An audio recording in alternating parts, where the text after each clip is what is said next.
அவரைக்காய் தானே அறிகிறேன். அவரைக்காவை கேட்குற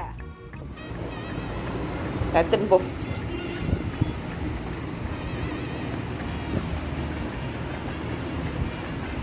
அவரைக்காய் கூட பச்சையாக சாப்பிடுது. இது நாயா இல்லை பேயா?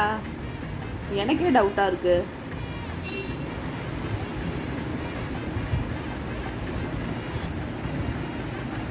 அவரைக்காலாம் சாப்பிடக்கூடாதுரி பச்சையா.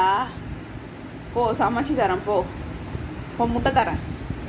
போய் படுப்போ. அவரைக்காய் பச்சையாக சாப்பிடக்கூடாது.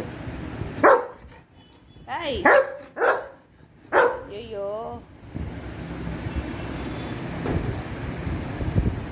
என்னம்மா இந்த நாய் இப்படி பச்சையாக கேட்குது?